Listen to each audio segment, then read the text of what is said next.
today I'm getting on Lonza's Facebook page to share some cutting techniques to simplify the process that our brains sometimes like to overcomplicate.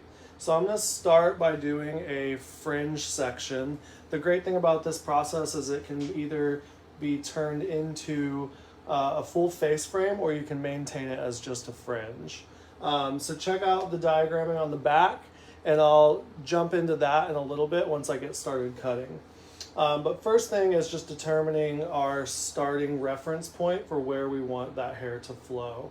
So I'm going to use the corner of the lip as my reference so that when it sweeps over, it'll hit about at the cheekbone. All I'm going to do is with this vertical section, hold it straight out, and I'm going to cut perpendicular to the floor, straight up and down here.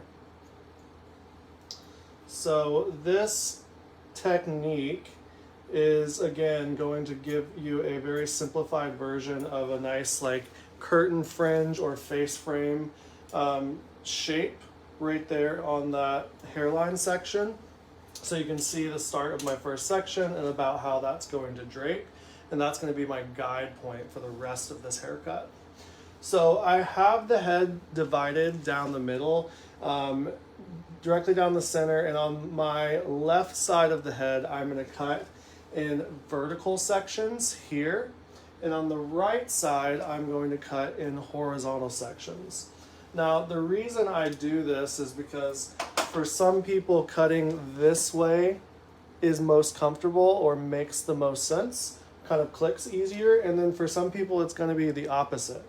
I like to show it this way because this allows you to see that there's not just one way to cut things. There's a lot of different ways to achieve the same results, and it's not always about how you get there, it's more about the final result. But when it comes to how you get there, for me it's always about how do I get there in the most efficient and most effective way.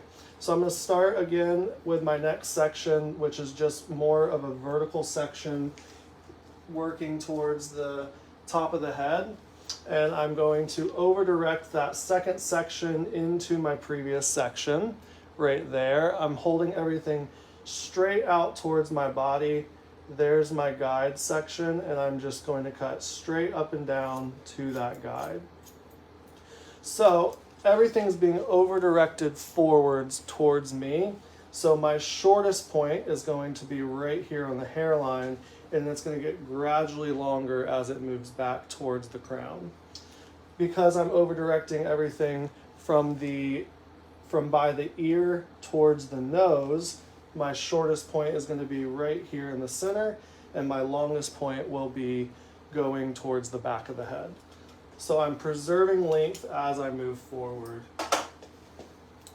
Next section is going to pivot off of that previous section. And at this point, I am about at that, what I would consider to be more of a classic fringe section. It's a pretty deep fringe. But if I wanted to stay with it being just a fringe or a bang, then I would stop right there, okay?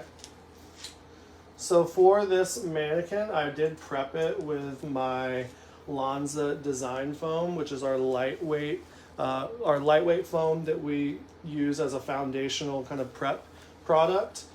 So I prep that and blow dry that into the hair before working through the flat iron to prep it for dry cutting. I always like to have something that has a little bit of grip, but also something that's not going to be sticky in the hair whenever I'm doing a dry cut. Next section is going to, again, over direct straight to that middle section, and I'm going to cut straight up and down to my previous guide, making sure that it's a nice clean line, recomb, recut, and now you can really start to see that shape starting to form short to long, going around, draping around the face. For anyone that's just joining, I am cutting this mannequin head in two different patterns. So the left side of the head I'm going to cut in more vertical sections, and on the right side of the head I'm going to cut in more horizontal sections. I'm doing this to show that there's more than one way to achieve the same result.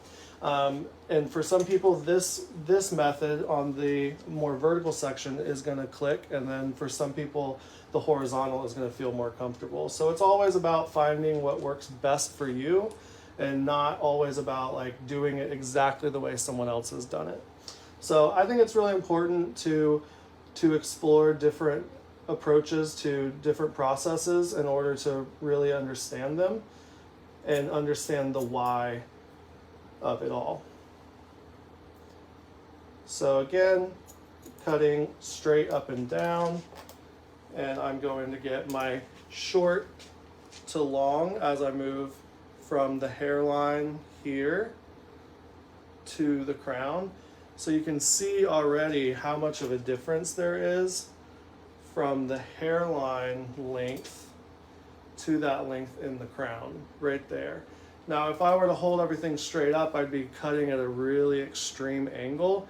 And then also you'll notice that my shoulders are really raised up, which is not as easy on my body over time. So this method gives me the ability to really relax my shoulders and keep that, that angle a little bit more relaxed here by just elevating it straight out, cutting straight up and down right here, okay? Now, if I were gonna leave that to be just a fringe section, then I could stop there and I could leave that more disconnected from the overall length. Or you have the option to really just start to follow that same sectioning pattern all the way back to the high point of the head and connect it all the way in so that that length flows all the way down into more of a face frame shape. For the sake of demo, let's stop right there with this side and let's transition to our horizontal section. For anyone that's just joining, my name's Austin Garcia. I'm a healing artist based out of Pensacola, Florida, and we're working on a hair cutting section that is going to give you a different version of kind of a curtain bang or face frame section. Now this definitely isn't a new approach to this haircut. It's just showing you two different options of how you can do it. All right, so on my right side, I'm going to be cutting this section more horizontally. So I'm gathering a section of equal size from my previous section so that I have something to match up to.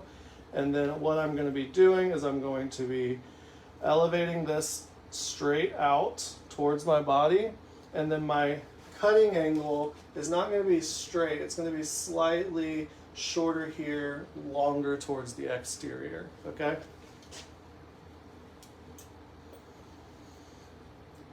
On my left side, because I over-directed everything to the middle, it has that same shape. If I were to hold everything straight out, cross-check it, it's going to be shortest in the center, longest towards the exterior.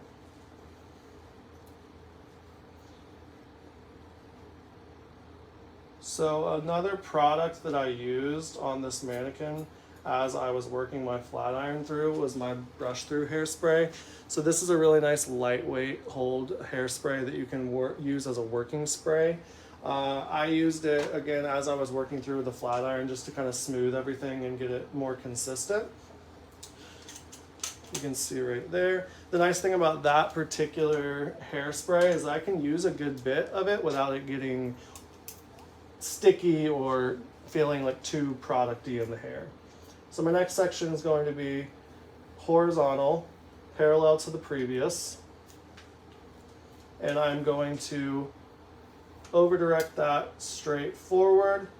Now with each section here, I'm going to have to elevate to account for the round of the head. So my last section at the top of the head is not going to over direct down, it's going to come straight out towards me. So same thing here, pulling it straight towards my body, cutting short to long as I move out. And then with each section, I'm always going to check my balance with my previous cut section. So I can take an equal parting on my left side and check my balance from left to right as I move around the head. Because I want to have that consistent rounded shape as I work around the head there. So next section here.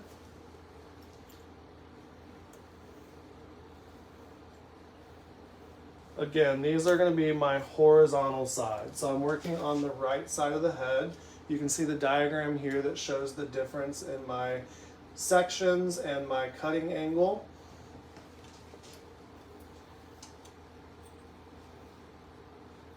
Horizontal, accounting for the round of the head, so this section is coming straight out towards me.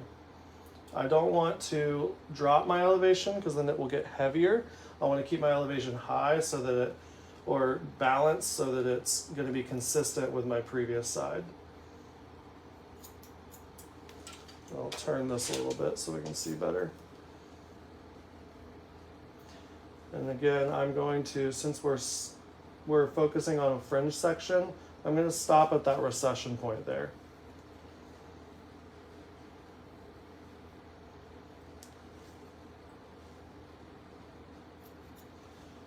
And then checking for balance from left to right. So this mannequin here is showing that shape that we're creating. So it's definitely kind of a curtain fringe shag shape. This one has a little bit of some wave kind of put into it and a little bit of a flip to the bang just to add, kind of enhance that texture that's visible there. This color was done with Lanza healing color on the base. Then I went through and balayaged with the Lanza powder decolorizer. And then the color on the ends here is all done with a variation of reds and oranges from our Vibes. If you're interested in the formula, just leave me a comment and I'll make sure to get back to you and I'll drop the formula in there so you can check it out. I'm curious how many people tend to cut more on dry hair versus wet hair, and if so, why do you choose to cut on dry hair versus wet hair? Me personally, I do a good combination of both. I tend to do a lot of wet cutting and shaping to start with, and then I'll follow that up with more of a dry cutting finish. But I do love the opportunity to be able to do some dry cutting whenever I get the chance to. Sometimes it's all about how the hair is prepped and if you have time to go through and smooth it with a flat iron before cutting. So for me, it's about timing and how their hair is set up beforehand. So again, there's my guide section right here. Here's what I'm cutting. Everything is coming straight out and just cutting to my previous guide. So you can see a pretty strong shape happening right here around the fringe. And then we're going to go through and do a few texturizing techniques to really soften that up. All right, last section here. Again, this is my kind of fringe section in the front. So at my high point to my point of recession, everything is going to come straight forward. I want to be mindful not to drag this down because that's going to make it a lot heavier of a feel. And then, so by elevating slightly higher, it gives me a bit of a lighter finish or a softer finish in the layering in that fringe section. Now, if I were to cut this and I still feel like it's too heavy, I can either lighten it up with some texturizing or I can change the shape a little bit. By enhancing my elevation, holding it higher, I can add more layering into that fringe and it'll create a softer shape there. So now I'm going to check my balance from left to right, working through and seeing the difference from my left to right side, and then I'm going to cross check. So when I cross-check this left side, which was cut more vertical, I can cross-check it horizontally, and you can see here that it's a pretty clean horizontal line right there that I cut the same way as I did on my right side. And if I cross-check this section vertically, then I should have a pretty straight up and down line right there. So by showing you two different ways to cut this on both sides of the head, it's just showing you that there are different ways to achieve the same finished look. I'm a big advocate for always finding ways to simplify the process to really understand how you're manipulating the hair and what you're doing, what is it actually affecting. So by over directing everything forward, I'm cutting everything shortest in the front, and it's going to get longer as it moves back. So if I hold this section up, straight up, you're going to see that pretty extreme angle there. So short to long as it moves up to the crown section. You could definitely cut this section short to long like this, but that tends to be a harder shape to cut and a harder shape to be as consistent with. So if you can just hold it all in one spot and cut straight up and down, it simplifies it, and so why not do it that way? But at the end of the day, it's all about what works best for you. I just want to show a few different techniques of how I like to approach a little variation on a fringe section.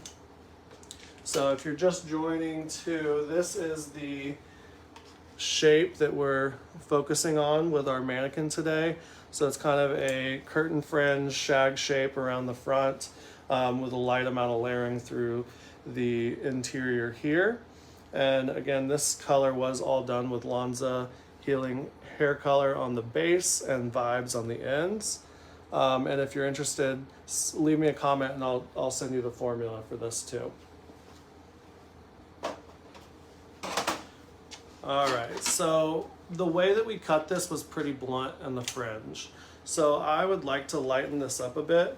I do a lot of texturizing with my straight shears, and then I sometimes like to use my texturizing shears.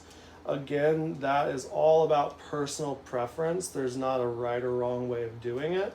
It's just about understanding what you're doing and why you're doing it. So on my horizontal side that I had cut previously on my right side, I'm going to use my texture shears here to lighten this up. And I'm just staying in this fringe section. So I'm going to take the same sectioning pattern that I did originally, and I'm going to hold it in the same holding angle. And all I'm doing here is I'm just deep point cutting at an angle to create some soft texture through those ends. Whenever I use my texture shears, I tend to have the habit of cutting more angled lines versus blunt horizontal lines, just for added softness there. So again, just working through kind of deep point cutting at an angle here on those horizontal sections. Next section here, I'm going to drop the section that I previously cut so I don't take too much weight out of that one. And then with the next section, I'm going to do the same thing. Deep point cutting at an angle, and just lightly removing that weight. And you can already tell that that gives that hair a lot more control, just because it's not so blunt right there on the ends.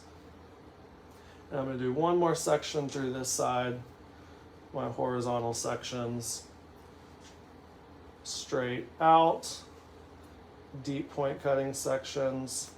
As I move more to the top of the head, I actually like to go a little bit deeper here.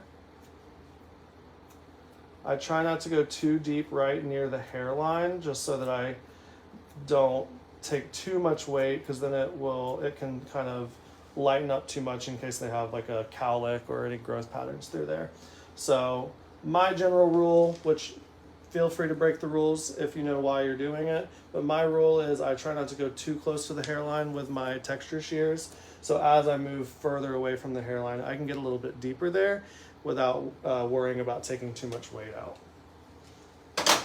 All right, so now through my vertical section side, I'm going to take my sections the same way that I did previously, and I'm going to do more of a deep point cutting on this one with my straight shears. So I'm going to hold the section in the same way that I did originally, and I'm just going to do I'm going in with it slightly angled, not overly angled to notch out too much, but as I come through here, and then I'm just taking the same sections as I did when I originally cut this section. So you can see that really strong blunt line there, and then I'm going to really just soften and loosen that up.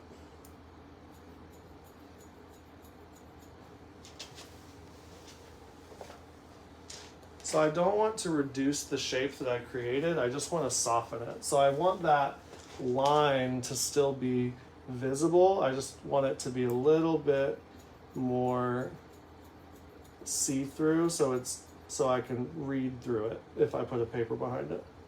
So you can still see my line, you can still see my shape, just a little bit softer of a finish.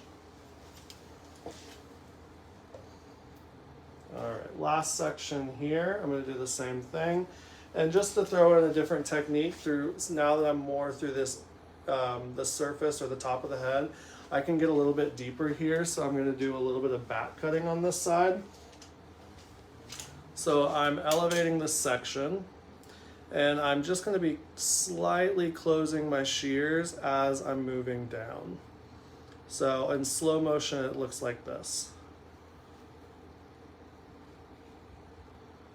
So as I come towards the top of the head, I'm coming out so that I'm not cutting too short of hairs through the surface. And then what that would look like in real time is something more like this. So that just gives me a really nice organic texture there that helps to create some softness, and if they like to create a little bit of volume through there, then it gives them something to build off of. So now you can really see how soft that shape has kind of finished through the front. And it gives you the ability to really mold this a bit more because it's lightened up. And I'm using my brush through hairspray, which I used earlier in the process just to prep the hair. And that gives me a nice light hold that I can still work through as I'm going. But then you can also use it to really set the hair and finish at the end. So now you can see that shape kind of all coming together. A nice fringe section right there. Now the difference between this mannequin that we just cut and then my mannequin that I had prepped previously is, rather than doing just the fringe on this one, I actually brought this all the way into my face framing and connected it all the way into the back. And then on the diagram right here, you can see how I would actually connect this into the layering through the back and the crown. If you're interested in seeing more of this process, please message me directly. I have some videos on it, and I can send you the link to the full video. And I'm happy to answer any questions that you have along the way. If you have any questions about like why we did it on the horizontal versus the vertical and what the difference is, I'd love to have a little bit more conversation about that as well. If you try either of these techniques, I would love it if you would please tag me on Instagram